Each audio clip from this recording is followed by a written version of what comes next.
For us music creators, we've got some real fears about AI. What will happen when AI can generate music just as good or if not better than I can? And are we witnessing the beginning of the end of human-created music? It's a scary prospect because it feels like a direct threat to our very identities. But, and a big but, I believe AI has a huge Achilles heel, a massive vulnerability that could certainly stifle its production and its progress, and also ensure that we human creators remain relevant for some time. Let's get into it. Welcome to Sync My Music. My name is Jesse, and I want to welcome you to the channel where we are going to do some amazing deep dives into the world of AI technology and how it affects music creators. So if this is a space or this is a topic that you want to learn more about and you're really either concerned about or excited about it, this is certainly a channel I want to welcome you to and encourage you to subscribe to, because I'm going to be putting out a lot of content on this topic in the near future. So to understand the potential problem with AI generated music and the potential vulnerabilities that it has, we have to first get a basic understanding on how AI generated music models work. There's essentially two forms that these AI models take. The first is what I'm going to call the loop model. This is where pre-made loops are mixed, matched, stretched, and stacked to create new forms of music based on the user's input. It's not really generative in that it's not really creating completely original new music, but rather it's generating new versions and variations of previously created loops. Remember this because this is going to be an important point later on in this video. The second form is what I'll call generative AI models. This is essentially what that Google Music LM project accomplished. It's a model that gets fed tons and tons of music along with text metadata, and then there are a variety of methods used to essentially pull from all of that music and text information to create new original music. Now, the details of how these methods work aren't necessary for the purposes of this video, but don't worry, we'll get into those in future episodes. So for example, if you typed into one of these models, make me an upbeat, quirky, guitar-based folk song, it would essentially go digging through its database of music and associated text pairs, grab from all of that data, and essentially blend it all up to try to spit out a cohesive new piece of music for you. And here lies the big problem. Where are these AI models getting their music from? Where are they sourcing the music that they are training their models with? Is it just royalty-free and public domain stuff? Definitely some of them are probably using that content to train their models, but I think we all know it's the copyrighted music which is the real gem in this space. Right now, we really don't know what a lot of these companies and AI models are doing in terms of where they are sourcing their music, if they're legally getting permission to train their AI models on copyrighted music. We just don't really know what's happening there. But you better believe that when they need to launch these services and these models publicly, there's going to be a lot of scrutiny as to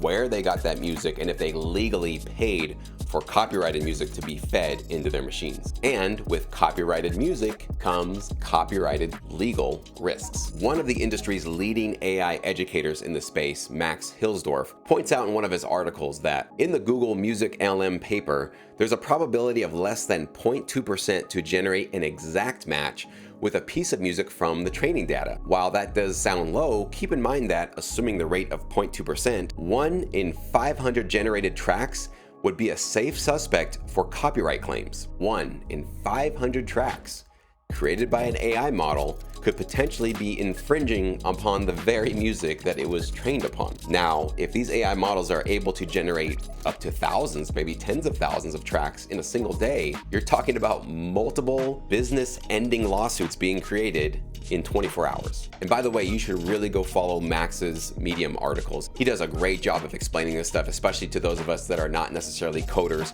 or AI experts. The link will be in the description box below. But Max also points out that bigger data sets with more variety, as well as improved model architectures or training algorithms, can help bring this rate of legal risk down. So essentially jam a whole bunch more music in there, try to create some new algorithms that essentially try to detect to make sure that it's not stepping on the toes of any of its inputted music, and potentially we could alleviate this risk to a greater degree. But even with that problem solved, I don't even think that's the bigger legal risk here. What about all the rest of the music that exists everywhere online? What are the chances that an AI model that's just cranking out, spitting out thousands, tens of thousands of tracks every single day, what are the chances that it just accidentally, by just pure luck, randomness, steps on the toes of a track that exists somewhere online? I don't know the exact answer to that, but I don't think the chances are zero. You stack up enough AI generated pieces of music and eventually it's going to step on the toes of some other piece of music out there. So then will there need to be some kind of an international music database that gathers literally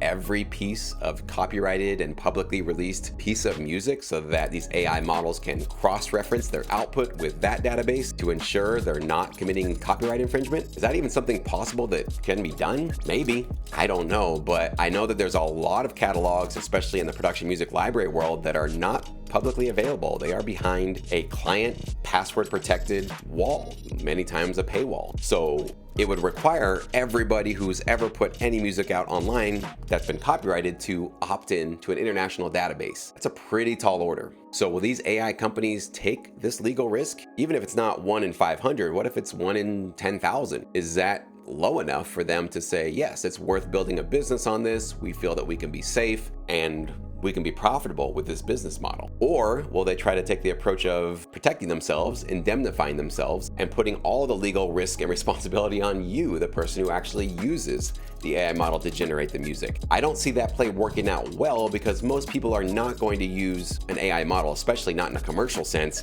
if it's not safe to use it. So this is a huge hurdle that these AI generative models are going to have to face and try to figure out a solution for, if there is a solution that can be found. But what about that other form of AI generated music, the one that's based on loops? Is that going to be safer? Well, I think yes and no. Regarding the first legal risk, where the AI model steps on its own toes and basically copyright infringes upon the music that it was trained on, I don't think that's going to be much of a risk for those sort of loop-based AI models, because every composer or producer that submits to these models is probably going to be required to sign some sort of an agreement that says, yes, I agree that this AI model can use my stems, can use my music, can basically remix it, reimagine it, re-engineer it, and I am not going to have any claim over what that AI model does with the music and the loops that I am submitting to it. I think that it's going to be safe on that front. But what about that second risk, where you accidentally step on the toes of just any piece of music that's ever been released online? That's still present. Now, maybe less so, because the music that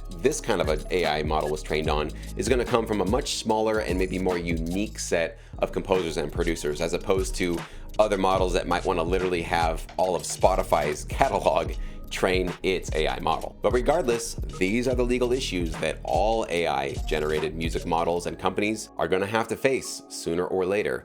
Whether or not there's going to be solutions to all these risks and issues, that remains to be seen, but I will definitely keep you guys updated with any developments, so make sure you do subscribe to this channel. And of course, the wild card here is that copyright law could literally just be updated or changed at any point, and that would totally disrupt the entire landscape and have to make us rethink about this in an entirely new way. So we'll obviously also keep you updated if anything like that happens. But I want to know, what do you think? Do you agree with me? Did you see this risk coming when it came to AI generated music? Do you feel that this could be the death blow for these companies, that essentially this could really just cripple that entire technology from really ever getting off the ground? Do you think they'll find a solution to it? Do you have an idea on how these problems could be solved? What am I missing here? Is there something that I'm not thinking about? This is not about me being right. This is about all of us getting smarter about this space so that we can prepare ourselves for this new paradigm that's definitely going to be affecting all of us. So don't be shy. Leave your comment below. Let me know where you are with all this, and let's get a great, vigorous conversation going on this topic.